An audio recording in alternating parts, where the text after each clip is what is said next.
The phone wouldn't stop vibrating. 47 missed calls on Monday. 63 by Wednesday. By Friday morning, the number hit 103. Every buzz sent a small wave of satisfaction through my chest as I sat in my new apartment, coffee in hand, watching my old company's infrastructure crumble from the outside. 5 days earlier, I'd walked out of Apex Technologies with nothing but a box of personal belongings and a smile that confused everyone who saw it. My manager, Keith Sullivan, had just announced that the senior systems architect promotion, the one I'd been working toward for 3 years, was going to someone else. Not just anyone, Damian Cross, the office favorite who couldn't debug his way out of a paper bag but could charm his way into any room. I'd congratulated Damian with genuine warmth in my voice, shook his hand, smiled at Keith. Then I'd gone to my desk, quietly disabled the automated scripts I'd written that kept our servers running smoothly, documented absolutely nothing in my final reports, and tendered my resignation effective immediately. Nobody saw it coming. Nobody understood what they'd just lost. Before the full story unfolds, there's something worth mentioning that values self-respect as much as success.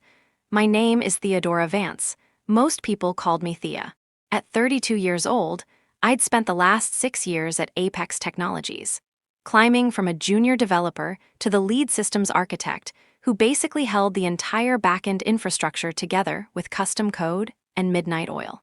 My parents ran a small hardware store in Ohio, the kind where they knew every customer by name and extended credit to families going through hard times. I grew up watching my father fix Mrs. Henderson's lawnmower for free because her husband had just passed, and my mother slip extra batteries into bags for families who couldn't quite afford them. They never made much money, but they made a difference. That upbringing gave me something most people in tech seem to lack: the ability to see people as humans first and resources second. I understood struggle.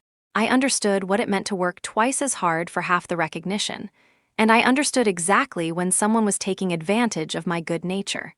Keith Sullivan was taking advantage, and he'd finally pushed too far. The morning Keith announced Damian's promotion started like any other Tuesday. I arrived at the office at 7:30, a full hour before most of the team, to check on the server loads and make sure the overnight batch processes had completed successfully. They had, of course. They always did when I was watching over them. Apex Technologies was a mid-sized software company that provided customer relationship management solutions to about 800 enterprise clients. Our platform wasn't flashy, but it was reliable. Hospitals used it. Banks used it. City governments used it. Downtime wasn't just an inconvenience, it could mean real consequences for real people. That reliability was largely my doing, though you'd never know it from the org chart or the company newsletters. I designed the current architecture 3 years ago when the old system started buckling under increased load. I'd written the monitoring tools that caught problems before they became disasters. I'd created the automated recovery scripts that could bring services back online in minutes instead of hours. I'd trained every new developer who joined the team on best practices and code review standards. My annual reviews were always exceptional. Keith told me repeatedly that I was invaluable and the backbone of the technical team. But when promotion time came around, there was always a reason to wait. Next quarter, next fiscal year, when the big project wrapped up, when the budget was clearer, 3 years of next time. Then Damian Cross joined the company 18 months ago. Damian was, objectively speaking, a decent mid-level developer. He could write functional code. He understood the basics of our stack. He didn't create disasters, but he wasn't exceptional. He wasn't someone who saw 3 steps ahead or who could diagnose a production issue by instinct.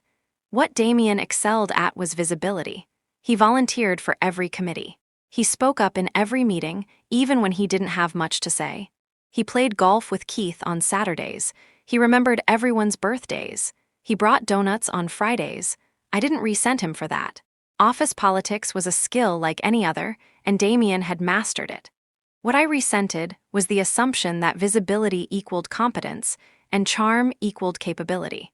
6 months ago, Keith created the senior systems architect position. He pulled me aside after the announcement and said, "Thea, this role has your name written all over it. Get me a roadmap for the Q3 infrastructure upgrade, and we'll make it official. I'd spent the next 4 months designing a complete overhaul of our deployment pipeline: containerization, orchestration, zero downtime deployments. I'd prototyped the entire system on my own time, documented every decision, created training materials for the team, and presented an implementation plan that would save the company roughly $300,000 annually in operational costs. Keith loved it. The CTO loved it. The presentation to the executive team went flawlessly. "This is exactly the kind of strategic thinking we need in a senior architect," Keith had said afterward, shaking my hand. "Let me formalize everything with HR. Should have the announcement by end of month." That was 6 weeks ago. This Tuesday morning, Keith called an all-hands team meeting at 9 o'clock. Unusual, but not unprecedented. I grabbed my coffee and joined the 23 other members of the engineering team in the large conference room. Keith stood at the front, practically vibrating with enthusiasm. "Team, I have some exciting news to share," he began. "As you know, we created a senior systems architect position to help lead our technical strategy into the future. After careful consideration, I'm thrilled to announce that Damian Cross will be stepping into that role." The words hit me like cold water. Damian looked genuinely surprised. Either he was an excellent actor, or he genuinely hadn't known. He stood up to light applause, shook Keith's hand, and made a short speech about how honored he was and how much he looked forward to collaborating with everyone. I clapped along with everyone else. I kept my expression pleasant and interested. Inside, something crystallized into absolute clarity. After the meeting dispersed, Keith caught my elbow. "Thea, got a minute?" We stepped into his office. He closed the door and gestured for me to sit. "I know you were hoping for that position," he said, not quite meeting my eyes. "And I want you to know that this doesn't reflect on your technical abilities at all. You're phenomenal at what you do." "Thank you," I said evenly. "The thing is, the senior architect role requires someone who can interface with stakeholders, manage up to executive leadership, and represent the team in strategic planning sessions. Damian has really shown strength in that area. He's got the soft skills that clients respond to." Soft skills. That's what my 3 years of overtime, my comprehensive documentation, my mentoring of junior developers, and my complete infrastructure redesign had lost to. Soft skills. "I completely understand," I said, and I meant it. I understood perfectly. "I'm glad you're being so professional about this," Keith continued, relief washing over his face. "The truth is, we need you right where you are. You're so good at the nuts and bolts, at keeping everything running. Damian will handle the strategic vision, but we absolutely need your execution expertise." Translation. Damian would take credit for ideas while I did the actual work. At my current salary, in my current role, with no advancement in sight. "That makes sense," I said. Keith beamed. "I knew you'd get it. You're a team player, Thea. That's why everyone loves working with you." I stood up, shook his hand, walked back to my desk. For about 20 minutes, I sat at my workstation and stared at my dual monitors without really seeing them. My mind was extraordinarily calm. There was no anger, no sadness, no sense of betrayal, just calculation. I pulled up my bank account. I'd been saving aggressively for years, living well below my means. Between savings and investments, I had roughly 14 months of expenses covered, more if I was frugal. I checked my email. 3 recruiters had contacted me in the past month alone. My LinkedIn profile, which I barely maintained, still got regular interest. The market for someone with my skills was exceptionally strong. I opened a text file and began to catalog exactly what I did at Apex Technologies that nobody else could do. The list grew quickly. The monitoring scripts that caught database deadlocks before they cascaded into full outages. The load balancing algorithms that distributed traffic during peak hours. The automated failover systems that switched to backup databases when primary ones hiccuped. The caching layer that kept response times under 200 milliseconds. The data reconciliation jobs that ran nightly to catch synchronization errors. None of this was in my official job description. I'd built all of it on my own initiative because I saw problems and fixed them. Most of it wasn't even documented beyond my personal notes. The code was commented, sure, but understanding why I'd made specific architectural decisions required context that existed primarily in my head. Damien didn't know any of this existed. Keith vaguely knew I'd automated some stuff, but had no idea of the scope. The rest of the team benefited from the stability without knowing what created it. If I left, how long would it take for everything to fall apart? I pulled up our incident history. Before I'd implemented my various systems, we averaged about 4 major outages per month, each lasting between 2 and 6 hours. Client complaints had been constant. The previous lead architect had quit in frustration. In the 3 years since I'd taken over, we'd had exactly 2 outages, both related to third-party service failures completely outside our control, and both resolved within 40 minutes. Nobody noticed when things worked perfectly. That was the curse of good infrastructure engineering. I made my decision. Opening a fresh document, I wrote a simple resignation letter. Professional, courteous. Effective immediately, with 2 weeks' salary forfeited to accommodate the lack of notice. I cited pursuing other opportunities and thanked everyone for the experience. Then I systematically began to undo my safety nets. The monitoring scripts were the first to go. I didn't delete them. That would be sabotage and potentially illegal. I simply disabled them, changed the cron jobs to not execute. The code remained in the repository, but it would no longer actively run. Anyone looking at the server logs would see the scheduled tasks simply stopped. The automated recovery scripts got the same treatment. Disabled, not deleted. The load balancing tweaks I'd made were coded directly into configuration files. I reverted those files to the default settings. Again, nothing deleted, just returned to how they'd been when I'd arrived. The documentation I'd created for my infrastructure redesign, the one Keith had praised so highly, I'd written on my personal laptop, on my own time. It had never been officially submitted to the company repository. I moved it to an encrypted archive and removed it from my cloud drives. I went through every major system I'd improved and quietly removed my fingerprints. It took about 3 hours. Nobody interrupted me. Everyone assumed I was just doing my usual work. By 1 o'clock in the afternoon, Apex Technologies' infrastructure was back to the state it had been in 3 years ago. Functional, but fragile. Capable, but without any safety margins. It would work fine under normal conditions. But the moment anything unusual happened, a traffic spike, a database hiccup, a network glitch, there would be no automated systems to catch it. They'd have to fix problems manually if they could figure out what the problems were. I printed my resignation letter, signed it, and walked to Keith's office. He was on a call but waved me in. I waited silently until he finished. "What's up, Thea?" I handed him the letter. His eyes scanned it quickly, and his expression morphed from confusion to concern to something approaching panic. "Effective immediately? Thea, what's going on? Is this about the promotion? Because we can talk about a raise, a title bump, maybe a lead architect position." "I appreciate that," I said calmly, "but I've made my decision. I'll pack up my desk and be out within the hour." "You can't just leave with no notice." "What about the infrastructure? What about the Q3 deployment project?"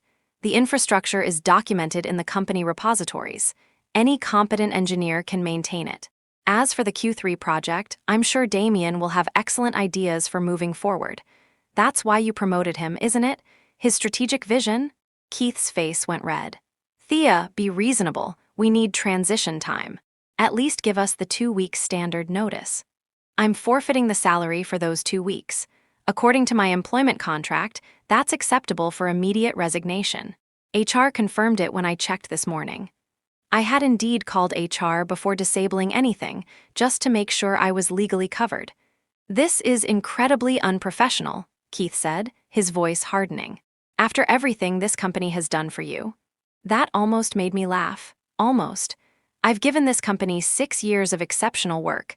I'm leaving professionally and legally. My resignation is effective as of now.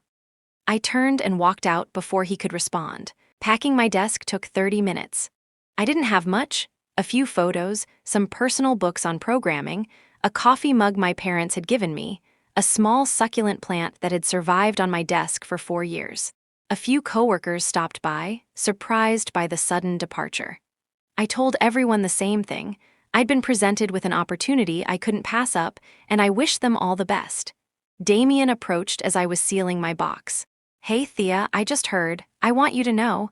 I didn't ask for the promotion. I didn't know you were up for it too." I believed him. Damien wasn't malicious, just oblivious to his own privilege. "Congratulations on the new role," I said genuinely. "I hope it goes well for you. Is there any way I could convince you to stay, or at least to grab coffee sometime in the next couple weeks? I'd love to pick your brain about the infrastructure. Keith mentioned you'd done a lot of custom work." "I'm sure you'll figure it out," I said. "All the code is in the repository." "Good luck, Damien." I walked out at 2:15 on Tuesday afternoon. Several people looked confused. A few looked concerned. Keith watched from his office window, his phone already pressed to his ear, probably calling HR or his own manager. The sun was bright outside. The parking lot was half empty, as it always was in the middle of a workday. I loaded my box into my car, sat in the driver's seat, and took a deep breath. Then I turned on the ignition and drove away. The first call came Wednesday morning. "Keith," I let it go to voicemail. "Thea, it's Keith. Look, I think we got off on the wrong foot yesterday. Can we talk? Call me back." I deleted the message. 3 more calls from Keith came throughout Wednesday. 2 from the HR director, Natalie. 1 from the CTO, Lawrence Morrison, which was unusual. Lawrence barely knew who I was despite the fact that I'd kept his entire technical operation running smoothly. I didn't return any of them. Wednesday evening, I treated myself to a nice dinner at an Italian restaurant I'd always wanted to try but never had time for. I ordered wine. I savored every bite. I went home and slept for 9 hours straight, the best sleep I'd had in months. Thursday, the calls increased. Keith called 6 times, Natalie called 4 times, Lawrence called twice. Then a number I didn't recognize, probably someone else from the company calling from a personal phone. I blocked nothing. I just didn't answer. Thursday afternoon, I went to a coffee shop and updated my resume. I sent it to the 3 recruiters who'd contacted me most recently, along with a note that I was immediately available. All 3 responded within 2 hours. One already had 2 companies that wanted to interview me. Thursday evening, Damien texted me. We'd never texted before, but I'd given him my number once for an on-call rotation. "Hey Thea, really hope you're doing okay. Would love to buy you coffee and chat about the systems when you have time. No pressure." I didn't respond.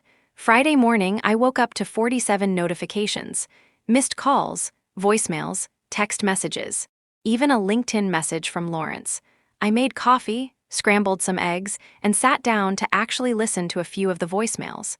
Keith's Friday morning message was instructive. "Thea, we're experiencing some technical difficulties and could really use your expertise.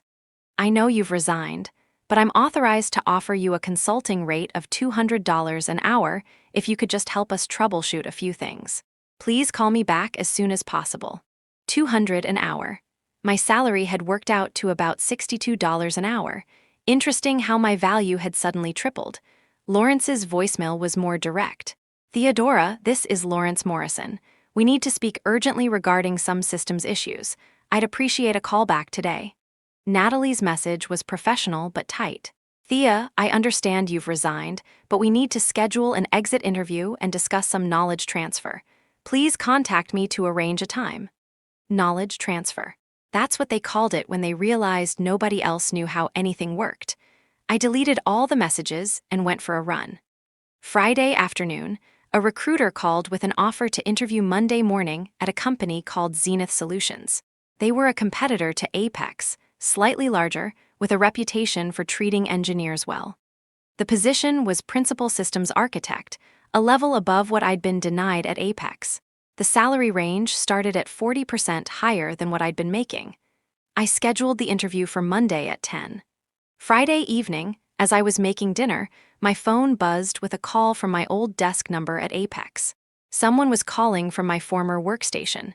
That meant someone was sitting at my desk, probably going through my files, trying to figure out what I'd been working on. I let it ring. A text came through from Keith. "Thea, please. We have clients down. People are being affected. I know you care about doing the right thing. Help us out here and we can discuss whatever you want. Name your terms." That message told me everything. Multiple clients were experiencing outages. The automated systems I'd built weren't catching the problems. The team didn't know how to fix issues that my scripts had been resolving invisibly for years. I did care about doing the right thing. That's why I'd built all those systems in the first place, not for recognition or promotions, but because hospitals and banks and city services depended on the platform being reliable. But I'd also done the right thing by myself. I'd given Apex 6 years of loyalty and excellence. They'd responded by passing me over for someone less qualified because he was better at golf. The systems failing weren't failing because I'd sabotaged anything. They were failing because the infrastructure had always been fragile, and I'd been the one masking that fragility. Now the mask was off, and they were seeing the real state of things. I didn't respond to Keith's text. Instead, I poured myself a glass of wine and settled onto my couch with a book I'd been meaning to read for 6 months. The phone continued to buzz periodically throughout the evening. By the time I went to bed Friday night, I had 103 missed calls. Saturday morning was quiet. No calls before 9 a.m., which suggested everyone had finally gone home Friday night and gotten some sleep. The outages had probably been resolved, manually, painfully, but resolved. Around 10, my phone rang. Not Keith this time. Lawrence Morrison, I answered. "Theodora, thank you for picking up." His voice was carefully controlled, but I could hear the stress underneath. "Good morning, Lawrence." I'll cut to the chase. We had multiple service outages yesterday affecting 17 clients. Some of those clients are extremely unhappy. We've spent the past 18 hours manually resolving issues that apparently were being automatically handled before. I see. I'm told you built those automated systems. I built several tools to improve reliability, yes. Those tools are no longer functioning. I disabled my personal automation scripts when I resigned. The core systems are all still operational. They're in the same state they were when I joined the company. A pause. The same state they were when we were having 4 outages a month. I wouldn't know about that. Before my time. Another pause, longer this time. "Theodora, I'll be frank, I didn't know the extent of what you were doing. That's my failure as a CTO. Keith assured me he had the technical operations under control, and I trusted that.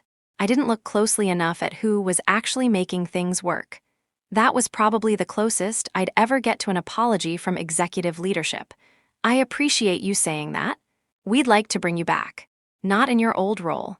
The senior systems architect position that went to Damien, we'd like to offer that to you instead with an immediate start. We'll also increase the salary by 30% and include a signing bonus to compensate for this situation." 30%. The promotion I'd been chasing for 3 years finally offered now that they were desperate. "I have an interview Monday for a principal architect role elsewhere," I said. "Principal architect. We could create that position. 40% salary increase. You'd be Damien's senior, reporting directly to me instead of to Keith. 40%. Reporting to the CTO. A week ago, that would have been a dream offer." "What happens to Keith?" I asked. "That's an internal personnel matter, but I can tell you that his judgment is being reviewed." "And Damien?" "Damien is in over his head. He's admitted as much. He'd likely move to a project management role where his communication skills would be better utilized. So Damien would land on his feet. Keith would probably get a slap on the wrist but keep his job, and I would come back to clean up the mess, this time with a better title and more money." "I need to think about it," I said. "I understand. But Theodora, I need an answer by Monday morning. We have clients threatening to leave. We need stability, and apparently you're the only one who knows how to provide it." There it was, the leverage. The admission that I hadn't just been a good employee, I'd been an essential one. "I'll let you know Monday," I said, and ended the call. I spent Saturday afternoon making a list. Not a pros and cons list, I already knew what made logical sense. Instead, I listed every time I'd been overlooked, undervalued, or taken for granted at Apex. The time I'd worked through Christmas break to resolve a critical security vulnerability while Keith was in Cabo and didn't even get a thank you. The time I'd trained a new hire who was then promoted above me within a year because he was leadership material. The time my suggestion in a meeting was ignored, then praised when Damien repeated it verbatim 10 minutes later. The time Keith told me I should smile more in meetings if I wanted to be taken seriously by executives.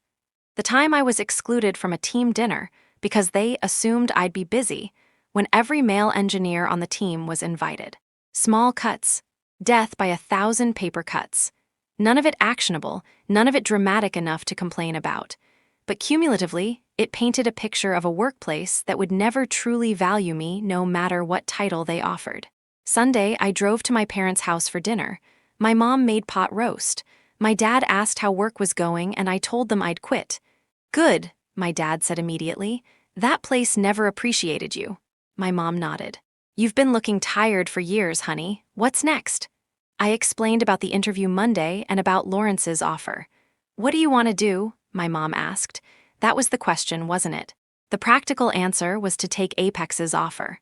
Principal architect, 40% raise, reporting to the CTO. It was vindication. It was everything I'd been working toward. But I remembered something my father had told me when I was 16, working my first job at a local grocery store, where the manager kept scheduling me during times I'd explicitly said I wasn't available. Thea, he'd said, there's a difference between being needed and being valued. People will always need someone competent and reliable, but if they don't value you until you're walking out the door, they don't really value you at all. They just don't want to be inconvenienced. Apex needed me. That was obvious. But did they value me, or did they just not want the inconvenience of having to fix their own infrastructure? I think I want to see what else is out there, I said. My dad smiled. That's my girl. Monday morning, I put on my best interview outfit and drove to Zenith Solutions. The office was modern, bright, with an open floor plan that somehow didn't feel chaotic. The engineers I passed in the hallways looked focused but not stressed. The interview was with the VP of Engineering, a woman named Autumn Hayes, and the current director of infrastructure, a guy named Ryan Park. They'd clearly done their homework. We've been trying to recruit someone of your caliber for 6 months, Autumn said after introductions. Your work at Apex is well known in the industry. Their reliability metrics improved dramatically during your tenure. Thank you, I said, surprised. I didn't think anyone outside the company tracked that. We checked, Ryan added with a smile. Publicly available uptime data. You took them from 94% availability to 99.7%. That's exceptional for a platform that complex.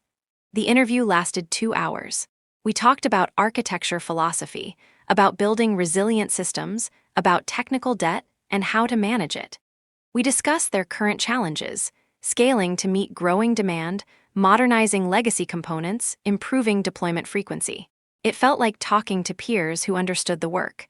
Not people who saw engineering as a mysterious black box, but people who'd been in the trenches themselves. I'll be honest, Autumn said toward the end. We heard through the grapevine that you left Apex last week.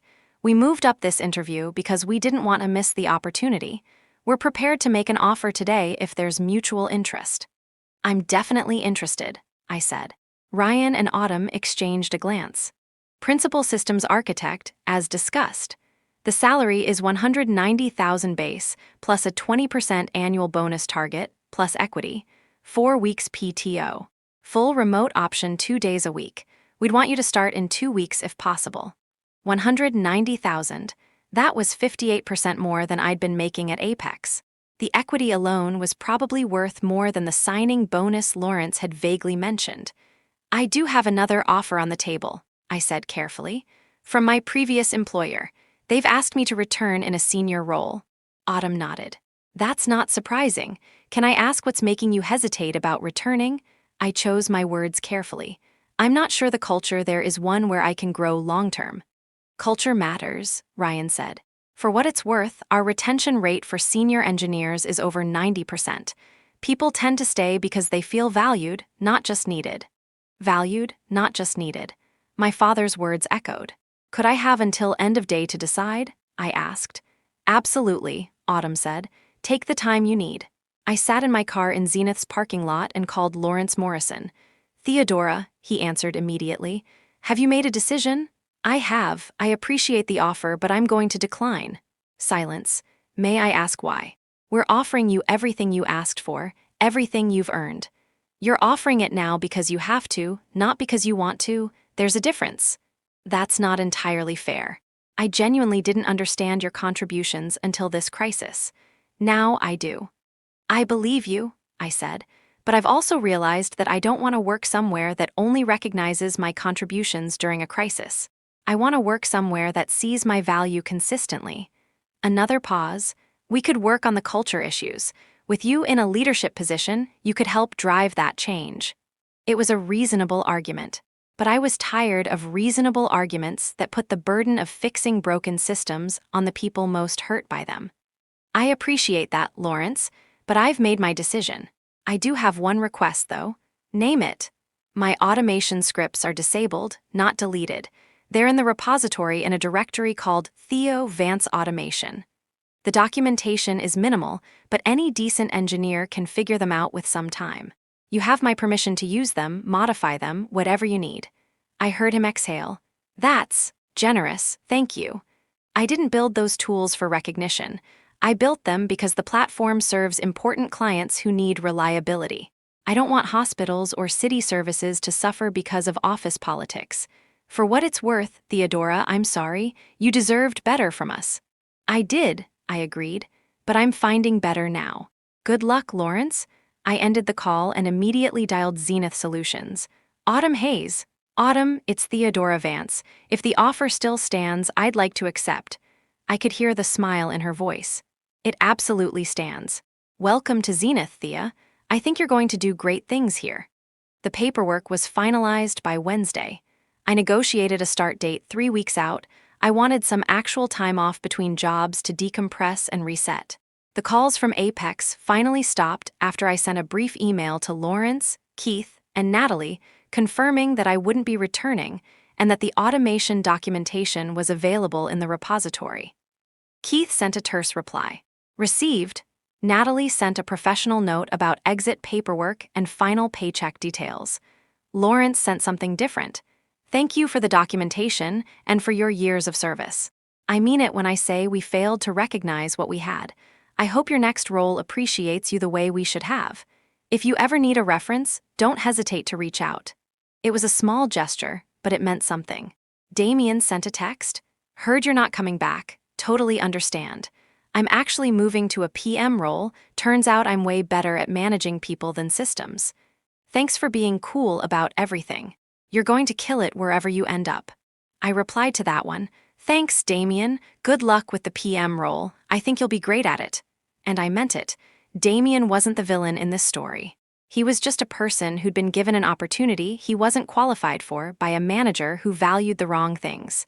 The system was broken, not the individuals caught in it. Well, Keith was kind of a villain. But even Keith was more incompetent than malicious. The 3 weeks between jobs were revelatory. I'd forgotten what it felt like to wake up without immediately checking my phone for overnight alerts. I'd forgotten what it felt like to read a book in the middle of a Tuesday afternoon. I'd forgotten what it felt like to exercise, cook real meals, see friends, exist as a full person rather than just a work function. I also did some reflection on my own role in what had happened. Had I been too passive? Had I failed to advocate for myself effectively? Should I have been more politically savvy, more like Damien in building relationships with leadership? Maybe, but also I'd been doing the work. Real, valuable, essential work. And in a functional organization, that should matter at least as much as golf games and committee meetings. The problem wasn't that I'd failed to play the game. The problem was that the game was rigged. My first day at Zenith Solutions was everything the first day at Apex hadn't been. Autumn personally gave me the office tour. Ryan introduced me to the infrastructure team, 8 engineers who seemed genuinely excited to have another senior person to collaborate with. My workstation was already set up with the equipment I'd requested. There was a welcome packet with information about benefits, culture guidelines, and even a handwritten note from the CEO welcoming me to the company. Small things, but small things that communicated value. The infrastructure itself was in decent shape, better than Apex had been when I'd started, but with room for improvement. In my first week, I identified 3 key areas where we could increase reliability and reduce manual intervention. I proposed a project plan to Ryan, who immediately greenlit it and assigned me 2 junior engineers to help with implementation. This is exactly the kind of strategic thinking we hired you for, he said, reviewing my proposal. Do you need any additional resources? additional resources. At Apex, I'd had to beg for every hour of developer time. Here, they were asking what I needed to succeed. I think we're good to start, I said. I'll let you know if that changes. Please do. We'd rather over-resource a project like this than have it stall out. By the end of my first month, we'd implemented the first phase of improvements. Deployment times were down by 30%. The on-call rotation was getting paged 40% less frequently because automated monitoring was catching and resolving issues proactively. Autumn called me into her office on a Friday afternoon. "Thea, I've been hearing great things from Ryan and the team. I wanted to check in and see how you're feeling about the role." "Honestly, it's the best job I've ever had." She smiled. "I'm really glad to hear that. I also wanted to give you a heads up. We're planning to expand the infrastructure team significantly over the next 6 months. We're going to need someone to lead that expansion. Would you be interested in stepping into a director of infrastructure role? You'd be at the same level as Ryan, but focused specifically on platform reliability and scaling." Director. A full leadership position. At Apex, that had been at least 5 years away, if it ever happened at all. "What would happen to Ryan?" I asked. "Ryan's moving into a director of platform engineering role, focusing on product infrastructure and feature development. You two would be peers, collaborating closely but with distinct areas of ownership. We've already discussed it with him, and he's enthusiastic about the idea." "Then yes, I'm very interested." "Excellent. We'll formalize everything over the next few weeks, but I wanted to float the idea now so you could start thinking about how you'd want to structure your team." I walked out of that meeting somewhat dazed. 4 months ago, I'd been fighting for a promotion I'd more than earned. Now I was being offered a director role before I'd even finished my probationary period. The difference wasn't my skills. I was the same engineer I'd been at Apex. The difference was being in an environment that recognized and rewarded those skills. That evening, I called my parents. "They're promoting me," I told them, "to director." "Already?" My mom laughed with delight. "Honey, that's wonderful. I mean, it's not official yet, but yeah, 4 months. "That's how it works when people actually value you," my dad said. "They don't make you wait and beg and prove yourself over and over. They just recognize what you bring and make room for you to grow." He was right. About 6 months into my time at Zenith, I ran into Damien at a tech conference. He spotted me across the expo hall and made his way over. "Thea, how are you?" "Really good. You?" "Good, yeah. I'm actually not at Apex anymore either." "Oh, what happened?" "After you left, everything kind of fell apart for a while. They got the systems stable again, eventually using the documentation you left, but it was a rough few months. Keith got reassigned to a different department. I did the PM thing for a bit, but honestly, I realized I wanted to try something completely different. I'm doing technical sales now at a startup. Turns out I'm actually pretty good at it." "That makes sense," I said. "You were always great at client relationships." "Thanks. And hey, I wanted to say, I'm sorry for how everything went down. I've thought about it a lot, and I got a promotion I didn't really deserve while you got screwed over. That wasn't right. It was the acknowledgement I hadn't known I needed. I appreciate that," I said, "but honestly, I'm glad it happened. I'm in a much better place now." "I heard you're at Zenith. That's a great company." "It really is." We chatted for a few more minutes, then parted ways. There were no hard feelings. Damien had been a symptom, not the disease. 2 years after leaving Apex, I was a VP of infrastructure at Zenith. The company had gone public, and the equity I'd been granted was worth enough to fully pay off my student loans and make a down payment on a house. More importantly, I led a team of 43 engineers across 3 continents. We'd built one of the most reliable platforms in the industry. We were regularly cited in case studies about engineering excellence. I was invited to speak at conferences, to write articles, to mentor other technical leaders. Everything I'd wanted to achieve at Apex, I'd achieved elsewhere. And I'd achieved it faster because I was in an environment that valued growth over politics. I still thought occasionally about that Tuesday morning when Keith announced Damien's promotion. About the moment of decision when I chose not to fight for scraps, but to find somewhere that would offer me the full meal. It was the best professional decision I'd ever made. Not because of revenge or vindication, though there was a small satisfaction in proving my worth elsewhere. but because it taught me that loyalty should flow both ways. That being needed isn't the same as being valued.